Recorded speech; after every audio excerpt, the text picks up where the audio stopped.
The annual UFC International Fight Week is here yet again with UFC 290 on July 8th, heading a full week of combat sports activities in the fight capital of the world, Las Vegas.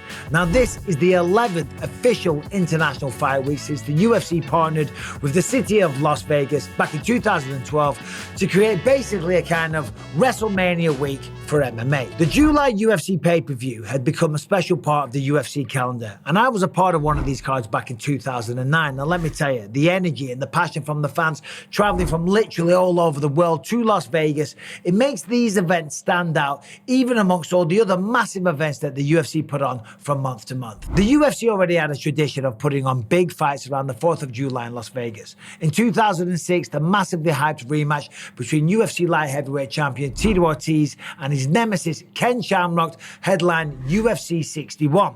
I'm ready, because if you don't, I'm going to beat you into the living death. In 2007, Anderson Silva headlined UFC 73, beating Nate Marquardt. Tito Ortiz versus Rashad Evans and UFC lightweight champion Sean Sherk, they were also on the card. And then in 2008, Rampage Jackson defended against Forrest Griffin in the massive UFC main event. And then 2009, we had the big one, UFC 100. It was billed as history in the making and took on a life of its own. For months, fans speculated what the UFC would do to celebrate its centennial pay-per-view event. Would Dana White put all 5 UFC world titles on the line? Would Royce Gracie or another OG legend be brought out of retirement for one night only?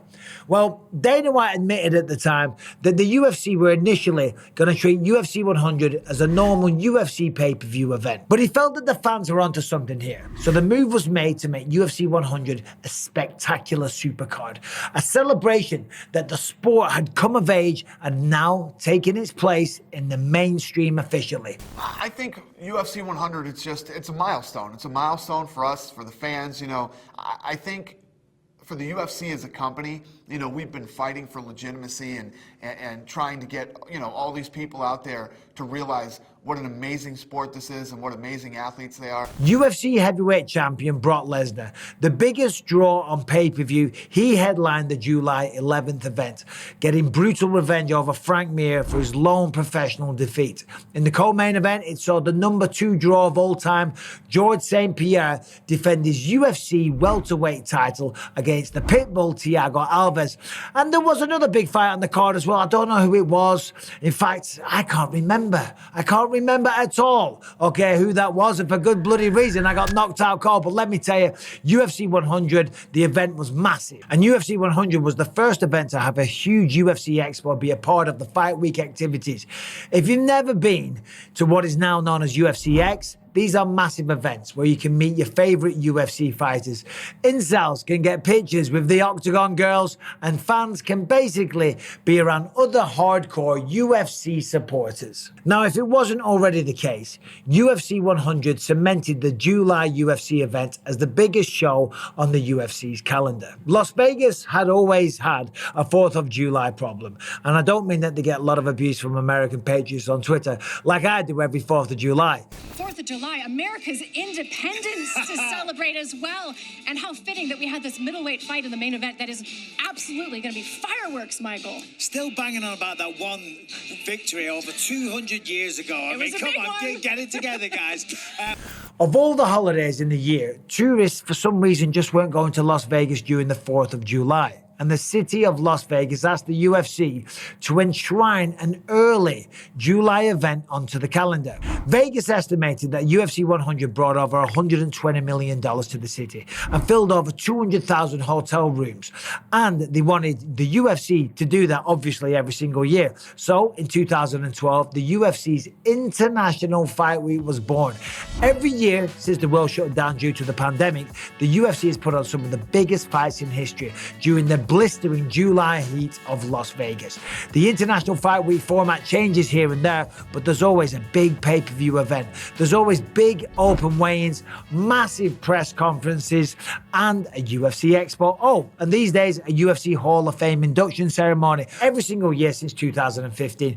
But there's often free concerts, there's UFC Fight Night events, official after parties, BJJ tournaments, you've got pool parties, you've got autograph signing, you name it, we've got got it, you can get the t-shirt. Anyway, UFC always tries to put on the biggest fights of the summer. They put them on for International Fight Week. For example, UFC 148 was headlined by the massive anticipated rematch between Anderson Silva and Chael Sonnen, which did a reported million pay-per-view buys and what at the time was an American gate record of $7 million. There wasn't quite as much hype for the International Fight Week 2013 as few fans and critics gave Chris Weidman a chance to beat Anderson Silva in the main event of 162. But the second round KO ensured that the event is remembered as, well, we all know Anderson's insane 7-year reign came to an end. 2014's UFC 175 took a hit when the scheduled co-main event between enemies Chael Sonnen and Wanderlei Silva was cancelled. I can't let you get close. When, surprise, surprise, they both got into trouble for taking performance-enhancing drugs. But Ronda Rousey was now the biggest star in the sport, and she headlined against Alexis Davis. But if the UFC were bummed to lose Chael versus Wanderlei for an International Fight Week card, well, they were in for a lot more frustration. The following year, Conor McGregor's challenge to featherweight king Jose Aldo, that fell through when Aldo pulled out just days before the fight.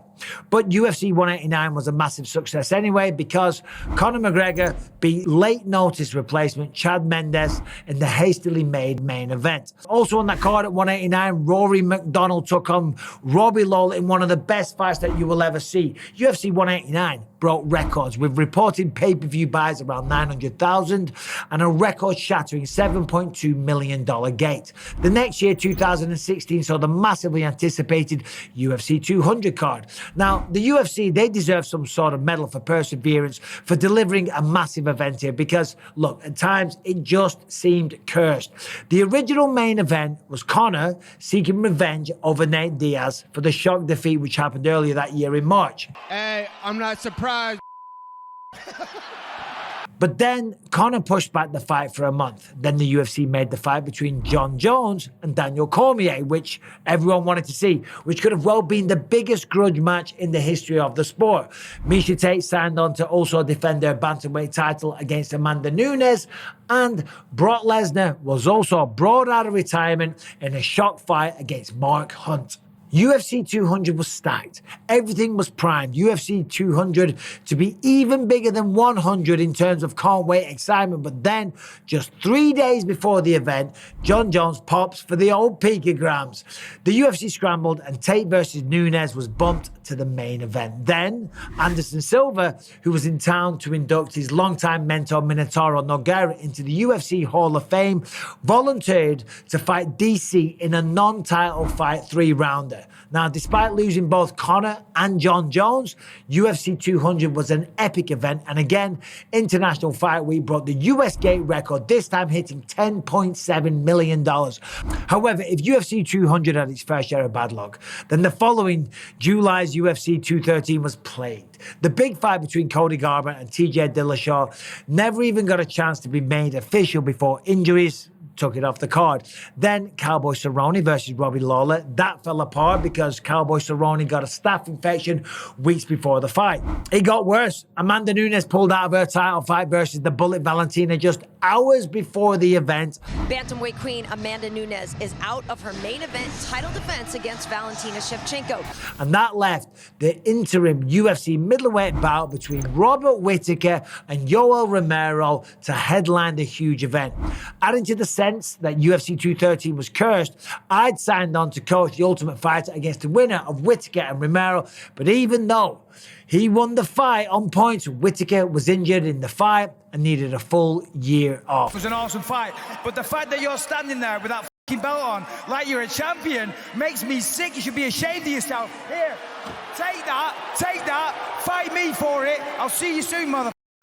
Now, thankfully, the curse wasn't in full effect the following year when reigning light heavyweight champion Daniel Cormier stepped up to knock out the reigning heavyweight champion of the world, Stipe Miocic, in the very first round. However, an exciting clash between Max Holloway and Brian Ortega was cancelled during fight week because I interviewed him on Fox Sports and he was a little bit groggy. And I said to him, I said, how you feeling, brother? How you doing? And he wasn't doing very well. So, yeah, he was correctly pulled from the card. The 2019 International Fight Week pay-per-view was John Jones getting by Thiago Santos and Amanda Nunes beating Holly Holm. Plus, saw the iconic moment when Jorge Masvidal flying kneed Ben Askren into the shadow realm. Now, we all know why there was no International Fight Week in 2020. COVID shut down the world. It was absolutely ridiculous. And so UFC 252 took place in an empty Apex Arena in mid-August. International Fight Week did return in 2021 with UFC 266, albeit it was in September as a watered down and masked up version of itself. UFC 266, though, in 2021 saw the return of Nick Diaz versus Robbie Lawler, Bullet Valentina versus Lauren Murphy, and headliner Alexander Volkanovski, who looks like the best pound-for-pound fighter that the world has ever seen, going up against Brian Ortega. The full International Fight Week returned in 2022. The pool parties were back, unfortunately, this time without Luke Rockhold. The full UFC X returned, and the T-Mobile was rocking for Alexander Volkanovski versus Max Holloway and Israel Adesanya versus Jared Cannonier as the co-main event and the main event of UFC 276.